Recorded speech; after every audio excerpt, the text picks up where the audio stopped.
Hello friends, good morning. कैसे हो आप सभी? आप सभी का स्वागत है M2M क्लासेज में। दोस्तों, आज ये मेरी पहली क्लास है और इसमें मैं आपके सामने लेकर के आया हूँ इंडियन पॉलिटी, यानी भारतीय राज व्यवस्था, शुरू से लेकर के एंड तक कंप्लीट कराऊंगा। पॉलिटी डेली क्लासें होंगी इसकी। निश्चिंत होकर के मेरी क्लासों को सभी को देख सकते हो। और देखो, जिस किसी भी एग्जाम में पॉलिटी आती है, इस मेरी क्लासों को करने के बाद आपका एक भी क्वेश्चन गलत नहीं होगा। मेरी गारंटी है, आपसे सभी क्वेश्चनों को आसानी से करोगे और बहुत ही मजे से पढ़ोगे इसे। तो मैं यही कहूंगा आप सभी से कि प्रॉपर नोट्स भी बनाते जाना, कॉपी पेन लेकर के साथ बैठना और चैनल को सब्सक्राइब कर लो। अगर नहीं किया है तो सभी के बीच शेयर भी कर दो, क्योंकि सभी को फायदा होना चाहिए। मेरी पहली क्लास है, कोई गलती हो या थोड़ी बहुत कमी लगे तो कमेंट बॉक्स में बताना, मैं सुधार करूंगा आगे से। और याद रखना, निरंतर क्लासें आती रहेंगी इसी तरह से। आज की क्लास जो है थोड़ी छोटी होगी, लेकिन आगे इसी तरह से बढ़ाता चलेंगे। ठीक है, तो आज का टॉपिक रहेगा आपके सामने, यानी स्टार्टिंग कहाँ से होती है जब हम पॉलिटी को पढ़ते हैं, तो संवैधानिक विकास से। ठीक है, तो यही टॉपिक रहेगा, यानी इंडियन कॉन्स्टिट्यूशनल डेवलपमेंट, भारत का संवैधानिक विकास। तो इसको अच्छे से पढ़ना, क्योंकि ये इतना महत्वपूर्ण टॉपिक क्यों है कि देखो, हिस्ट्री में तो आता ही आता है ये। हिस्ट्री के अलावा इसको पॉलिटी, उसमें हिस्ट्री में भी, उसमें पॉलिटी में भी पूछा जाता है। यानी पॉलिटी में तो हम पढ़ेंगे ही, पॉलिटी में तो आता ही है, इसके अलावा यह हिस्ट्री में भी आता है। तो समझ सकते हो, दो सब्जेक्टों में आ गया तो कितना इंपॉर्टेंट है। यानी एक दो क्वेश्चन निश्चित आता है जिस किसी भी एग्जाम में पॉलिटी और हिस्ट्री आती हो। सब किसी एग्जाम के लिए कंप्लीट होगी क्लास। तो आज का टॉपिक है, लिख लो कि भारत का संवैधानिक विकास। भारत का संवैधानिक विकास। ठीक है, इंडियन पॉलिटी पढ़ रहे हैं हम, जो चलती है किससे? भारतीय संविधान से। याद रखना, भारतीय राज व्यवस्था, राज व्यवस्था, राज व्यवस्था वर्ड समझो पहले।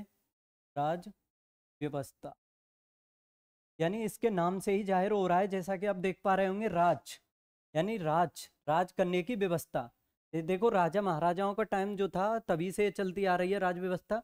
तो समझ सकते हो, पहले ये राजाओं की व्यवस्था होती थी, उसी प्रकार से देख सकते हो संविधान के माध्यम से जो चल रही है राज व्यवस्था, वो पढ़ेंगे आप। ठीक है, तो संवैधानिक विकास कहाँ से शुरू होता है इसके बारे में समझो। तकरीबन 1600 एडी के आसपास से शुरू होता है, 1600 एडी के आसपास से। देखो, लंदन में कौन थी महारानी? थी Elizabeth Taylor first. Elizabeth Taylor first, ये इंग्लैंड में महारानी थी, ये फर्स्ट। याद रखना, ये महारानी कई हुई हैं, जैसे फर्स्ट सेकंड थर्ड, उस हिसाब से। तो ये फर्स्ट थी 1600 एडी में। इनके द्वारा एक ग्रुप था जिसका नाम था मर्चेंट एडवेंचर। क्या नाम था उसका? एक सेकंड।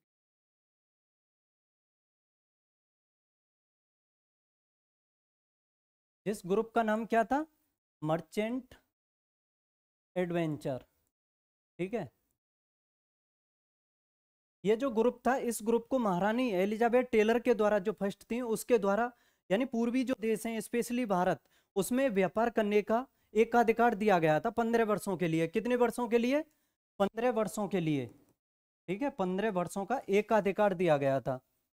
एकाधिकार, एकाधिकार समझ रहे हो आप? एकाधिकार का मतलब क्या होता है? देखो, एकाधिकार यानी एक कोई अधिकार हो, एक के अलावा कोई और किसी को अधिकार ना दिया गया हो। यानी समझ सकते हो, जो भारत में और पूर्वी देशों में केवल व्यापार करेंगे तो केवल ब्रिटिशर्स यानी अंग्रेज करेंगे ओनली। और कोई देश या और कोई व्यक्ति अंग्रेजों के अलावा पूर्वी देशों में स्पेशली भारत में व्यापार नहीं कर सकता है। अगर व्यापार करेगा तो उसे अंग्रेजों से परमिशन लेनी होगी। ठीक है, 15 वर्षों का व्यापारिक एकाधिकार दिया गया था महारानी एलिजाबेथ प्रथम के द्वारा। ठीक है, और देखो, ये जो एलिजाबेथ महारानी विक्टोरिया, सॉरी, महारानी एलिजाबेथ टेलर के द्वारा जो ये 15 वर्षों का एकाधिकार दिया गया था, इसी को क्या कहा जाता है? इसी को कहा जाता है 1600 का चार्टर। ठीक है, 1600 का चार्टर कहा जाता है, 1600 एडी का चार्टर। ये जो अधिकार दिए गए थे, या इसे हिंदी में कह सकते हैं राजलेख। ठीक है, राजलेख।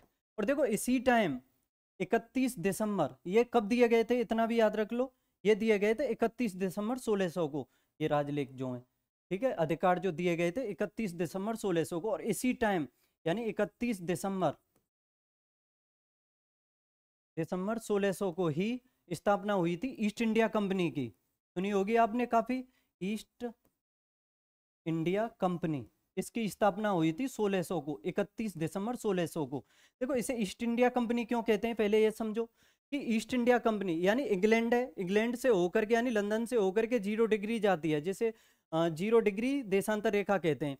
उसके जो पूरब में देश पड़ते हैं, यानी पूर्वी साइड में 0 डिग्री के पूर्वी साइड में, जैसे ये समझ लो कि ये है 0 डिग्री।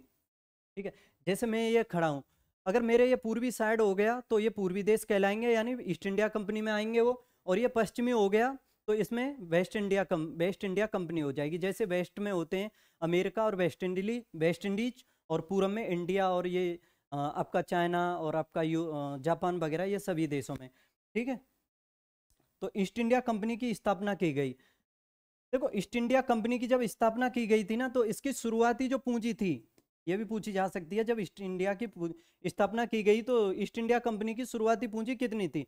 तो देखो याद रखना, इसकी जो शुरुआती पूंजी थी 30,177 पाउंड थी।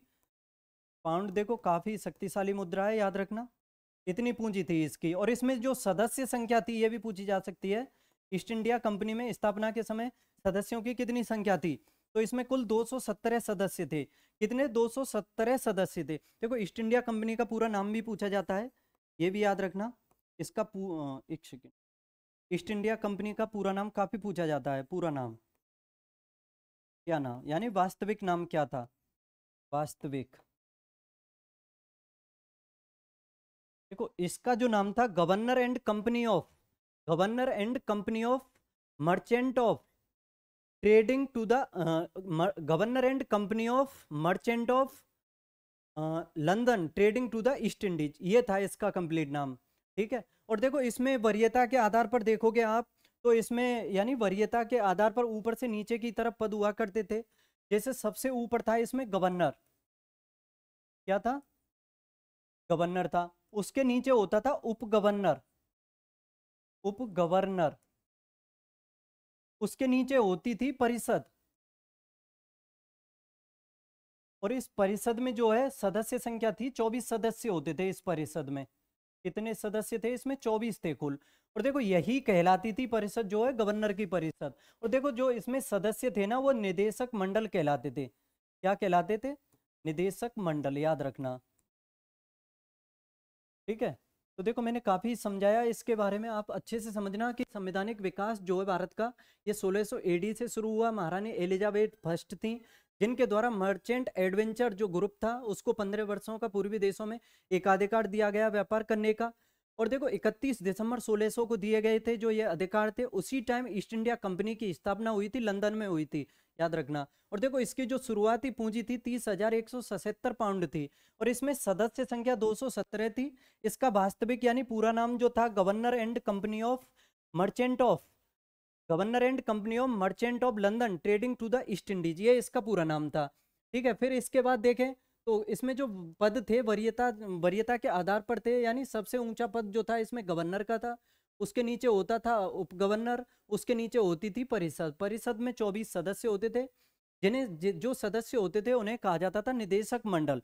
ठीक है, तो आप इतना समझने को मिला होगा आपको। तो देखो आगे फिर जैसे ये हमने पढ़ा, तो इसके बाद क्या पढ़ेंगे, तो इसके बाद इसी टाइम पर शासक था जहांगीर, जो ईस्ट इंडिया कंपनी से काफी संबंधित था, यानी समझ सकते हो काफी फेमस है। तो जहांगीर के बारे में जानो थोड़ा। वैसे तो ये हिस्ट्री का टॉपिक है, लेकिन संवैधानिक विकास मैंने बताया पॉलिटी और हिस्ट्री दोनों में पढ़ाया जाता है। देखो जहांगीर जो था ये अकबर का पुत्र था। अकबर ने शासन किया था 1556 से 1605 तक। तो ये 1605 में शासक बना और 1627 तक रहा था ये।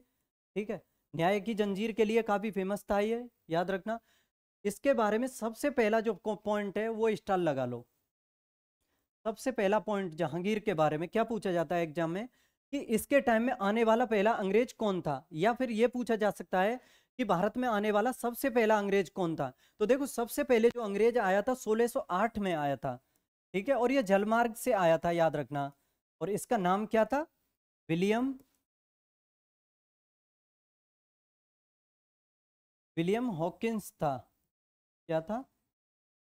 ये विलियम हॉकिंस जो था ये जलमार्ग से आया था। याद रखना, ये पहला अंग्रेज नहीं था आने वाला भारत। ये भारत आने वाला पहला अंग्रेज वो था जो जलमार्ग से आया था। लेकिन इससे पहले भी अंग्रेज आ चुके हैं भारत में, लेकिन वो स्थल मार्ग से आए थे। एक था रोल्फ फिंच, याद रखना, ये भी आ चुका है पहले अकबर के टाइम में। और एक था जॉन मिल्डन हॉल, ये भी आ चुके थे। लेकिन याद रखना ये आए थे दोनों स्थल मार्ग से, और जल मार्ग से पहला अंग्रेज कौन आया था? विलियम हॉकिंस आया था। और इसी ने जहांगीर से अनुमति मांगी थी भारत में व्यापार की। ठीक है, जहांगीर ने व्यापार की अनुमति दी थी इसे। और इस अंग्रेजों के द्वारा जो सबसे पहली अस्थायी फैक्ट्री है वो कहाँ स्थापित की गई थी? मूसलीपट्टनम में। मूसलीपट्टनम में। लेकिन ये स्थापित नहीं हो पाई थी। क्यों? क्योंकि अंग्रेजों और डचों में जो मतभेद था, डचों में, और ये मतभेद होने की वजह से ही जहांगीर के द्वारा इसको मूसलीपट्टनम में यानी जो फैक्ट्री स्थापित की जा रही थी उसको रद्द कर दिया गया था, उसकी मान्यता रद्द कर दी गई थी। फिर आगे चल के 1613 में ही अंग्रेजों के द्वारा सूरत में, गुजरात के सूरत में स्थायी फैक्ट्री लगाई गई थी। ठीक है, कहाँ पर लगाई गई थी? ये काफी पूछा जा चुका है क्वेश्चन, पुलिस एसएससी सभी एग्जाम में पूछा जाता है कि अंग्रेजों के द्वारा सबसे पहली स्थायी फैक्ट्री कहाँ लगाई गई? सूरत में लगाई गई थी, याद रखना। ठीक है, 1613 में। फिर आगे चल के जैसे इसका व्यापार का एकाधिकार था वो समाप्त हुआ, तो उस व्यापार के एकाधिकार को आगे बढ़ाने के लिए फिर कौन आया? Sir Thomas Roe. ये भी काफी फेमस व्यक्ति है, सर टॉमस रो, याद रखना इसको। और ये आया था 1615 में। कब आया था? 1615 में, जहांगीर के टाइम में ही आया था। और उस टाइम प्रिंस चार्ल्स फर्स्ट था, राजकुमार जो था, उससे आजीवन, यानी आजीवन, फिर कोई इसमें टाइम नहीं होगा, यानी जब तक जीवन, यानी कभी तक भी व्यापार कर सकते हो जब तक चाहें। ठीक है, आजीवन व्यापार करने का एक अधिकार लेकर के आया था ये आजीवन का। 15 वर्षों का समाप्त हुआ 1615 में। फिर सर टॉमस रो आया, प्रिंस चार्ल्स फर्स्ट थे, प्रिंस जो था उस टाइम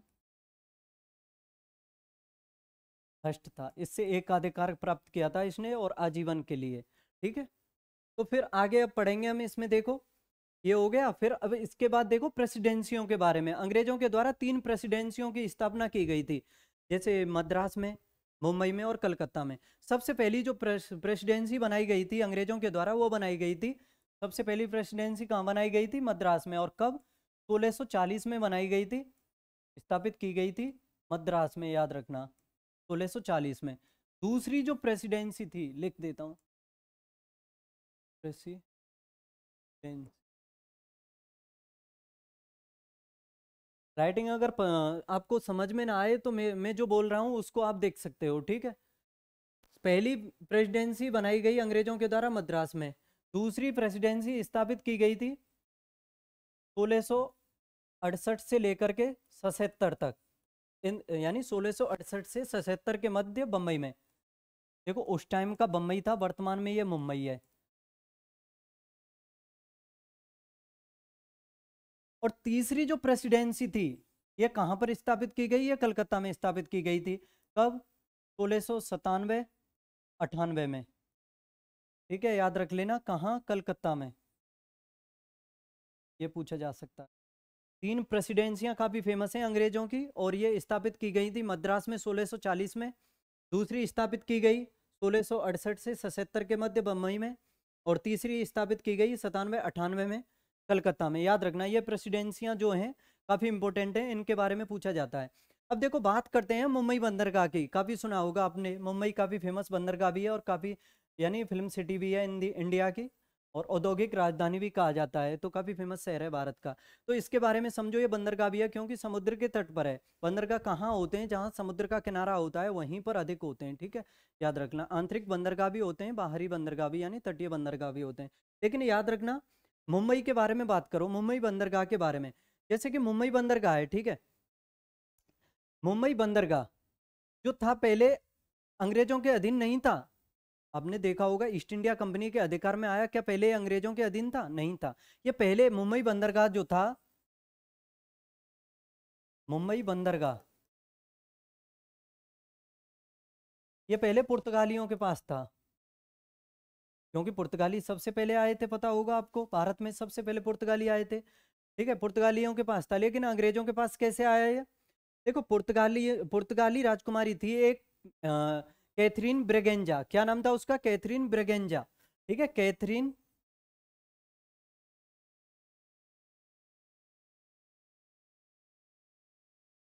ये जो थी, शायद मैं गलत लिख रहा हूँ, आप इसे देख लेना।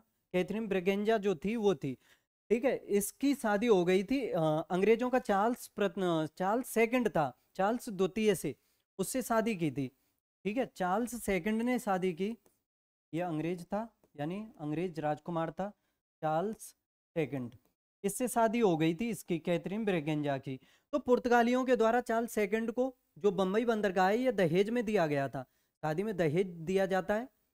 ठीक है, उसमें दिया गया था कैथरीन ब्रेगेंजा के द्वारा चार्ल्स सेकंड को मुंबई बंदरगाह। लेकिन चार्ल्स सेकंड ने फिर ये बंदरगाह जो है अंग्रेजों को दे दिया, यानी अंग्रेज तो ये भी था, यानी ईस्ट इंडिया कंपनी को दे दिया, ऐसे समझ लो, ईस्ट इंडिया कंपनी को दे दिया। और कितने किराए पर? मात्र 10 पाउंड पर।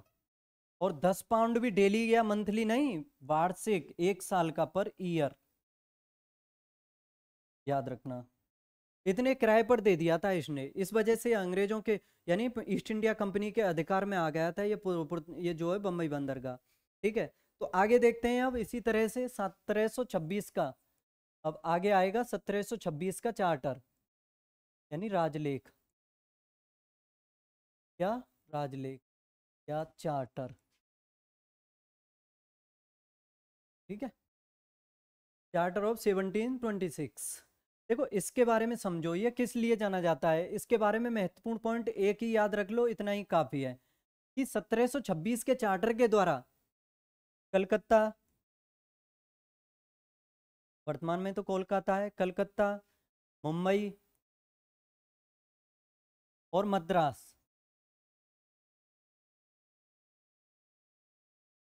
कलकत्ता, मुंबई और मद्रास, यहाँ के जो गवर्नर और उनकी जो परिषदें थी, गवर्नर और परिषदें लिख देता हूँ, गवर्नर और परिषदें, ठीक है, इनको कानून, या कह सकते हो विधि, ये बनाने का अधिकार दिया गया था, किसके द्वारा? 1726 के चार्टर के द्वारा। ठीक है, याद रखना, कलकत्ता, बम्बई और मद्रास के गवर्नर और परिषदों को अधिकार दिया गया कानून या विधि बनाने का। ठीक है, तो दोस्तों आज हम इतना ही रखेंगे, आप अपनी राय दीजिए, कमेंट बॉक्स में बताइए कैसी लगी क्लास आज को। कल पढ़ेंगे, कल या परसों में, यानी 2 क्लासों में संवैधानिक विकास को कंप्लीट कर दूंगा, छोटी छोटी क्लासें ही लूंगा मैं पहले, फिर उसी हिसाब से बढ़ाता चलूंगा। बताओ कैसी लगी क्लास, अच्छी लगी हो तो लाइक शेयर करो, चैनल को सब्सक्राइब भी करो। सब कहते हैं तो मैं भी कह रहा हूँ आपसे, आपका फर्ज भी बनता है। और अगर कोई कमी हो, कोई राय हो, तो कमेंट बॉक्स में ज़रूर बताओ। ठीक है, और पढ़ते रहो, हंसते खेलते कूदते मुस्कुराते रहो, फिर कल मिलते हैं अगली क्लास में, तब तक के लिए बाय।